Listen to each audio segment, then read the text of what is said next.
नमस्कार दोस्तों, आज मैं आपके साथ एक बहुत ही स्वादिष्ट और बहुत ही पौष्टिक दाल पालक की रेसिपी शेयर कर रही हूँ।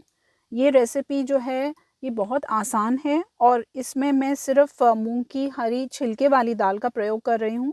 इसलिए ये दाल बहुत आसानी से पच जाती है और साथ ही में बहुत पौष्टिक होती है क्योंकि इसमें पालक भी बहुत होता है। तो चलिए बनाना शुरू करते हैं।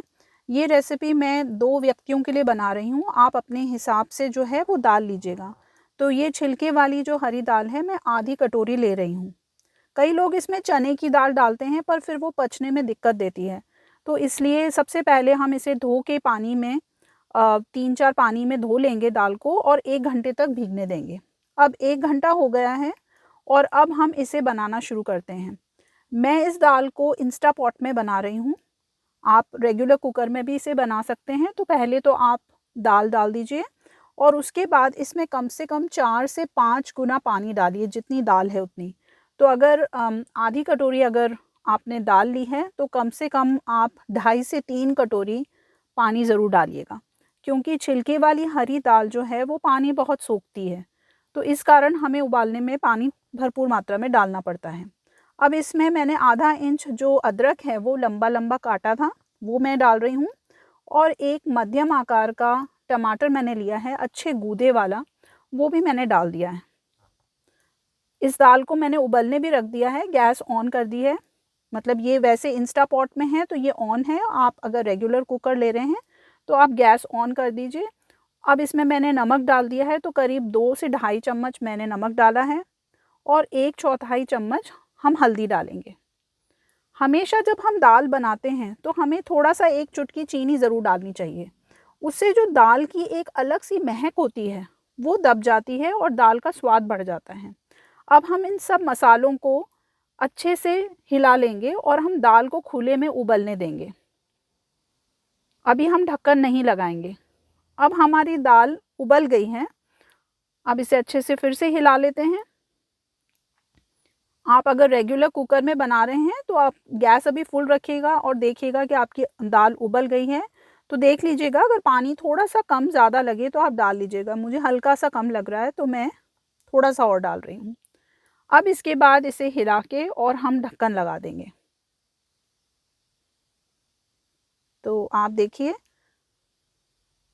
ये बिल्कुल रेडी है। तो अब मैं ढक्कन लगा रही हूँ और ये इंस्टा पॉट में हम बना रहे हैं तो अब हम इसको राइस की सेटिंग पे रखेंगे। अगर आप इंस्टा पॉट में बना रहे हैं तो आप इसको राइस की सेटिंग करिए और अगर आप रेगुलर कुकर में बना रहे हैं तो गैस फुल रखिएगा और आप 1 सीटी आने दीजिएगा। जब 1 सीटी आ जाएगी तब आप गैस स्लो कर दें और कम से कम फिर स्लो गैस में 4 से 5 सीटी आने दें। अब ये इंस्टा पॉट के अंदर तैयार हो गई है दाल। तो अब हम ढक्कन खोलते हैं तो आप देखिए कि दाल एकदम गल गई है। अब हमें इसे रई से अच्छे से घोटना है। ये आप ज़रूर करिएगा, दाल को अच्छे से घोटिएगा आप। तो ये अच्छे से घोट रही हूँ मैं और मैंने इसको ऑन भी कर दिया है। तो आप भी जब कुकर खोलें उसके बाद आप अच्छे से घोट लीजिए और गैस को ऑन कर लीजिए, क्योंकि हमें इसे उबलने देना है। अब ये 1 से डेढ़ मुट्ठी जो पालक है वो मैंने धो के लंबा-लंबा काट लिया है, पतला-पतला। वो हम इसमें दाल में इस स्टेज पे डालेंगे। आप देखिए कि पालक हम उबालने में नहीं डालते हैं क्योंकि फिर उसकी सारे जो गुण हैं वो दब जाते हैं। हमें इस पालक को इस समय डालना है जब हमें बस छौंक तैयार करना है, तो हम थोड़ी-सी देर ही इस पालक को उबालते हैं। तो पालक के सारे गुण इस दाल में अच्छे से रहते हैं, क्योंकि पालक में बहुत सारे गुण हैं। अगर हम बहुत उबालेंगे तो कई विटामिन जो है वो ख़राब हो जाते हैं। अब मैंने 2 बड़े चम्मच घी लिया है और ये गरम हो गया, तब आधा चम्मच इसमें जीरा डाल दिया है। जीरा तड़केगा तब हम एक कटी हुई मिर्ची जो है वो इसमें डालेंगे और मिर्ची को अच्छे से कुरकुरी होने देंगे। अगर आप लहसुन खाते हैं तो आप लहसुन ज़रूर डालिएगा, काट के कम से कम 2 कली। मैं लहसुन नहीं डाल रही हूँ और आप चाहें तो एक सूखी लाल मिर्च भी डाल सकते हैं। अब ये मिर्ची हरी वाली जो है कुरकुरी हो गई है। थोड़ा-सा हम हींग ज़रूर डालेंगे अब, क्योंकि हींग से दाल को पचने में बहुत ही आसानी हो जाती है। वैसे भी ये हरी छिलके वाली दाल है तो ये दाल बहुत हल्की है, फिर भी हम हींग डालेंगे क्योंकि ये दाल है। और अब 1 चम्मच मैंने इसमें कश्मीरी लाल मिर्च डाल दिया है। अब ये छौंक हम ऊपर डाल देंगे और गैस हमारी ऑन रहनी चाहिए, या इंस्टा पॉट है तो ये ऑन रहना चाहिए ताकि ये जो छौंक है ये अच्छे से इसके अंदर मिल जाए, तो दाल में स्वाद आ जाए उसका। बस ये हमने जब मिला लिया है उसके बाद हम गैस को बंद कर देंगे। और अब मैं आधा चम्मच गरम मसाला इसमें डाल रही हूँ। ये दाल हमारी बन के बिल्कुल तैयार है। बहुत पौष्टिक है, एकदम हल्की है और गुणों से भरपूर है।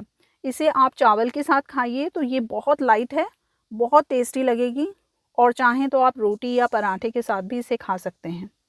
आपको मेरी ये रेसिपी कैसी लगी आप ज़रूर कमेंट बॉक्स में आके बताइएगा, और लाइक और शेयर ज़रूर करिएगा। देखने के लिए बहुत बहुत धन्यवाद। स्वस्थ रहें, मस्त रहें। शुक्रिया।